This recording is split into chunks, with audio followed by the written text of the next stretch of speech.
may be seated. Well, welcome to the next installment of the hard-hitting parables from Matthew's Gospel. They seem to intensify each week.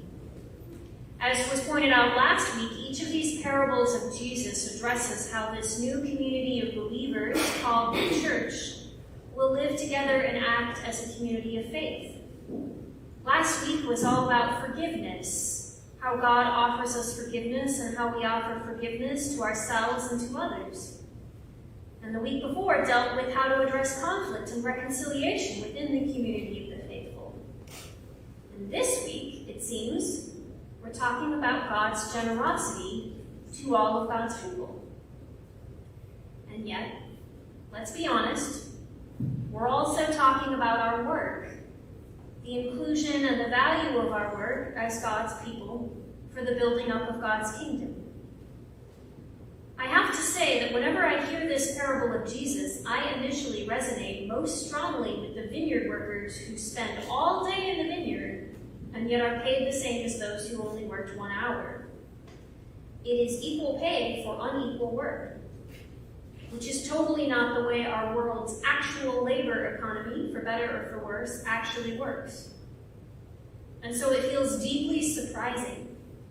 And I even feel a bit of resentment on behalf of those hot and sweaty and weary employees who have worked all day and are paid last, expecting to be paid more than those who worked only 1 hour. They should be paid more for more work.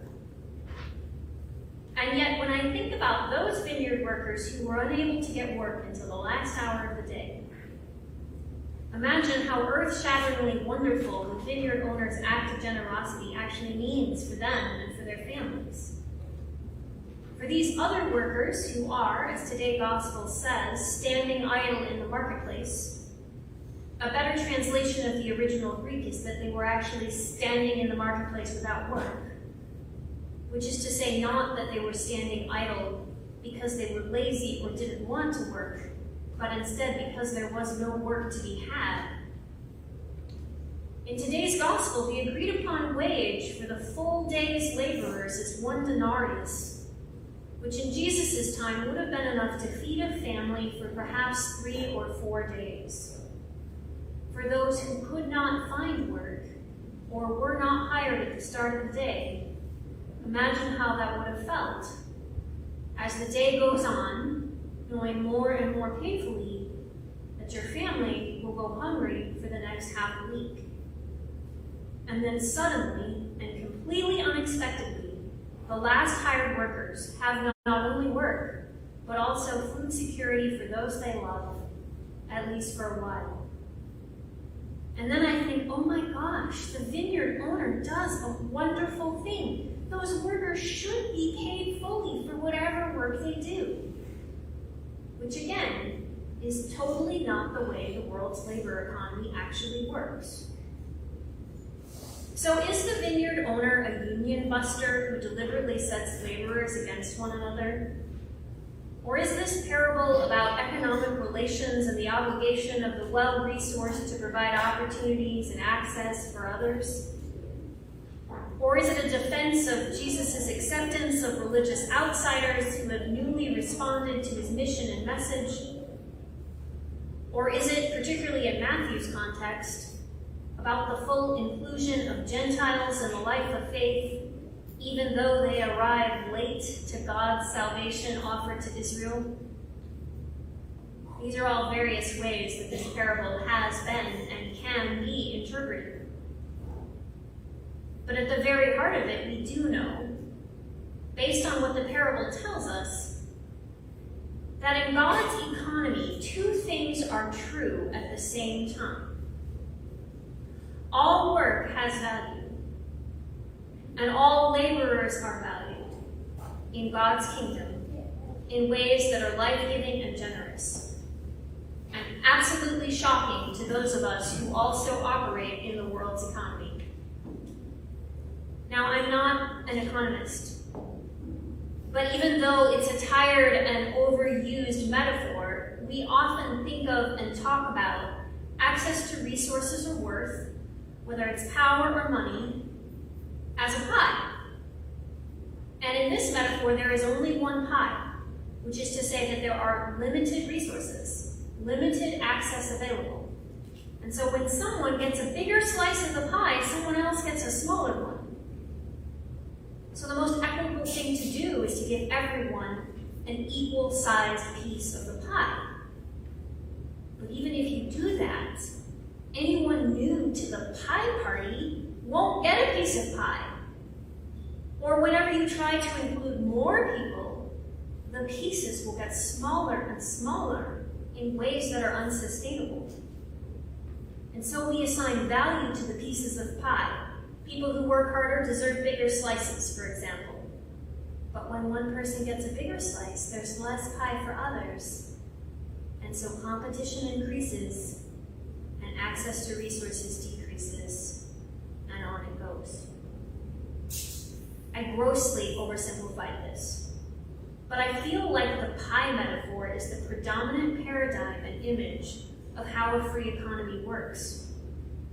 And so no wonder when we hear today's parable, we hear it either with a sense of justice and resentment on behalf of those who worked all day, or a sense of compassion and a desire for equity on behalf of those who worked less. And no wonder the vineyard owner's actions totally confuse and even distress us. Here's the fundamental thing about God's economy, about God's kingdom, and what ultimately I believe today's parable is about. God's kingdom is not a pie. There are not finite resources or limited access in God's economy. In God's kingdom, there is always an abundance of God's loves and blessings, and it is always given to us freely and generosity.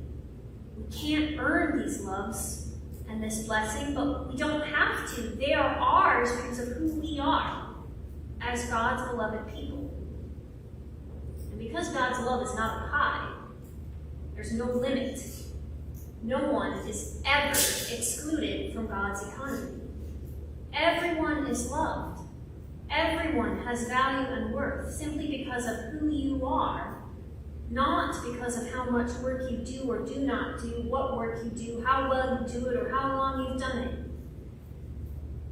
When Jesus says, at the close of today's parable, that the last will be first and the first will be last, he's not saying that when some people move to the front of the line, others will have to move to the back.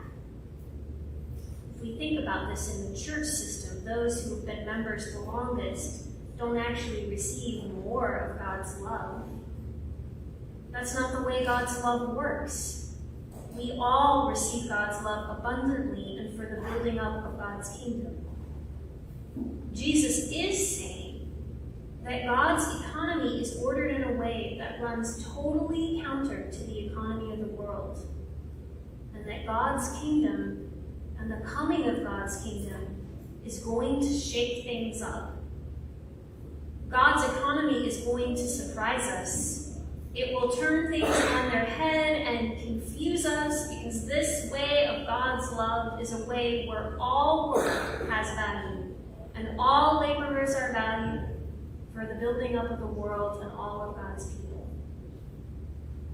And when you really think about it, aren't we all profoundly blessed, profoundly lucky that whoever we are, we get to be a part of this kingdom of God, this divine economy made real in our lives and in our world? And it is out of that sense of gratitude and awareness of God's mercies that we live our lives faithfully in the world. Amen.